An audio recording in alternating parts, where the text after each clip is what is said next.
Jacob Waters sat across from Christie, now known as Nova, at a small cafe in the heart of Montauk. The sounds of seagulls and gentle waves filled the air as they sipped their coffee.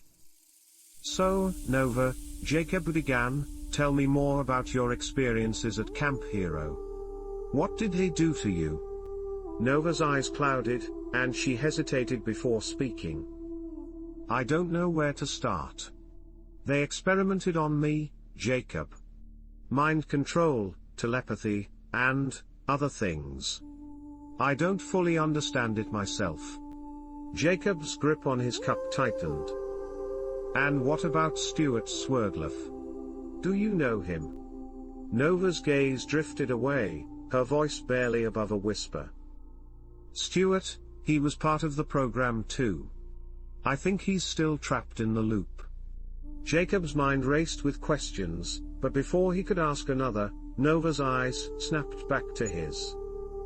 "Jacob, be careful. They're still watching. They'll stop at nothing to keep the truth hidden." Jacob's curiosity gets the better of him, and he gently presses Nova for more information about her past. They're sitting in a quiet, secluded spot, away from prying eyes and ears. "Nova, I know you don't like to talk about it, but I need to understand what we're up against," Jacob says, his voice soft and empathetic. "What did they do to you at Montauk? What made you so determined to take them down?" Nova's expression turns guarded, her eyes clouding over. She looks away, her voice barely above a whisper. They experimented on me, Jacob. They tried to break me, to control me. But I wouldn't let them. I fought back, and I escaped." Jacob's eyes widen in shock and horror. "What kind of experiments?" Nova's gaze snaps back to his, a fierce determination burning within. "I don't want to remember, Jacob. I don't want to go back there. But I will if it means stopping them from hurting anyone else." Jacob nods, understanding. "I'm here for you, Nova. We'll face this together." Nova's expression softens, and for a moment, Jacob sees a glimmer of vulnerability. "Thank you, Jacob. That means more to me than you'll ever know." As they sit in silence, Jacob realizes that Nova's past is still a raw wound, but he's determined to support her in her quest for justice. Nova asks Jacob if he has met any of the other team leaders yet. Jacob thinks for a moment before responding, "Actually, I met Rocco Fowler briefly. He seemed intense. And then there was Stuart Swerdloff, but that was a strange encounter. He seemed really out of it, like he was struggling to remember something." Nova's expression turns serious, her eyes narrowing. "Be careful around Rocco. He's got a reputation for being ruthless. And Stuart. Poor Stuart. He's been through a lot. His memories are fragmented, and he's still trying to piece together what happened to him." Jacob's curiosity is piqued. "What do you mean? What happened to Stuart?" Nova hesitates, unsure how much to reveal. "Let's just say that Stuart was deeply involved in the Montauk project. He's been trying to uncover the truth ever since, but it's like his memories are blocked or something." Jacob's eyes widen in understanding. "So, he's like you, trying to take them down from the inside." Nova nods, her expression grim. "Yes, but Stuart's approach is different. He's more unpredictable. We need to be careful around him." Jacob replies, "I also met James and Joseph, but only briefly, just like my encounter with Rocco, it was just in passing." Nova's expression turns thoughtful, her eyes gazing into the distance. "James and Joseph, huh? They're an interesting pair. James is the more level-headed one, but Joseph, he's got a wild card streak. Be careful around him, he's unpredictable." She pauses, collecting her thoughts. So you've met Rocco, Stuart, James, and Joseph. That's quite a few of the team leaders. You're getting a good sense of the dynamics, I suppose. Nova leans in, her voice taking on a conspiratorial tone. Let me tell you, Jacob, alliances are forming, and tempers are flaring. It's a powder keg waiting to be ignited. We need to be careful, strategic. Jacob nods, taking in Nova's words. He can sense the tension building, the rivalries and conflicts simmering just below the surface. Jacob says, but Nova, I haven't talked really to any of these leaders. How should I get to know them, and which ones do I want to get to know? Nova smiles, a hint of mischief in her eyes. Ah, Jacob, you're thinking strategically. I like that. Getting to know the team leaders will be crucial in building alliances and achieving our goals. She leans in, her voice taking on a conspiratorial tone. Here's my advice, start with James. He's the most level-headed and open to reason. Then, try to connect with Stuart, despite his unpredictability. His knowledge of the Montauk project is invaluable. Nova pauses, considering her next words carefully. As for Rocco and Joseph, approach them with caution. Rocco's got a hidden agenda, and Joseph's too unpredictable. But, if you can gain their trust, they could be powerful allies. She eyes Jacob seriously. Remember, building trust takes time, and in this world, time is a luxury we don't have. Be strategic, Jacob. Choose your alliances wisely. Okay, thank you for this information, Nova, and thank you for meeting with me again. We will talk again soon. Until then, be safe. Nova nods, a hint of a smile on her face. Be safe, Jacob. Remember, in this world, trust is a luxury. Keep your eyes open and your wits about you. We'll talk again soon, but for now, be careful. She glances around the area, ensuring they're still alone, before turning back to Jacob.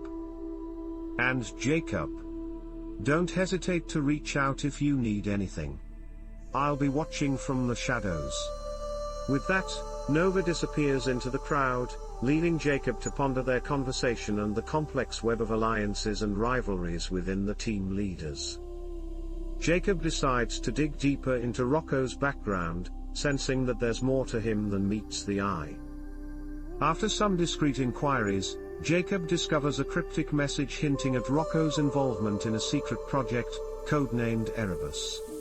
Meanwhile, Joseph's behavior becomes increasingly erratic. He's seen arguing with James, and his actions seem to be driven by a hidden motive. Jacob starts to suspect that Joseph might be working against the team's interests. One night, Jacob receives a mysterious message from an unknown sender: meet me at the old warehouse at midnight. Come alone. The message is unsigned, but Jacob has a feeling it's related to Rocco or Joseph. Jacob decides to reach out to Joseph, sensing that there's more to him than his erratic behavior suggests. They meet in a quiet cafe, and Joseph's nervousness is palpable. Joseph, I know you're struggling with something, Jacob says gently. You can trust me. What's going on? Joseph looks down, his voice barely above a whisper. I don't know if I can do this, Jacob. I've done some terrible things in the past. I was involved in some of the projects, the ones that hurt people. Jacob's expression softens. Joseph, we all have pasts we're not proud of. But it's what we do now that matters. You're trying to make a difference, aren't you? Joseph nods, tears welling up in his eyes. I just feel so guilty, Jacob. I don't know if I can ever make up for what I've done. Jacob places a hand on Joseph's shoulder. You can't change the past, but you can shape the future. We need people like you, Joseph, who understand the consequences of these projects. Will you work with me to bring them down? Joseph's face sets in determination. Yes, Jacob.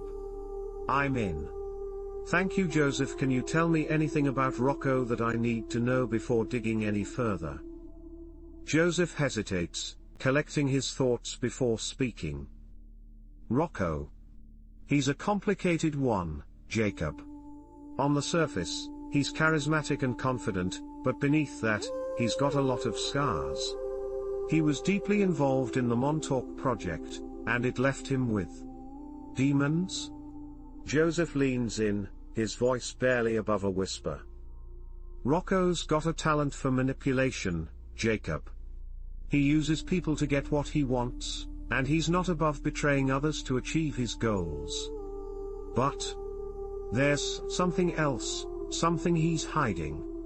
I don't know what it is, but I've seen glimpses of it. It's like he's haunted by something. Joseph's eyes lock onto Jacob's. Be careful around Rocco, Jacob. He's not someone to trust easily. Thank you for your time. Joseph the First will proceed with caution when it comes to Rocco. Be safe, Joseph, and if you need anything, feel free to reach out. Laughter and a hint of sadness fill Joseph's voice. Be safe, Jacob. You too. We're all walking on thin ice here. If I need anything, I'll reach out. But be careful who you trust, okay?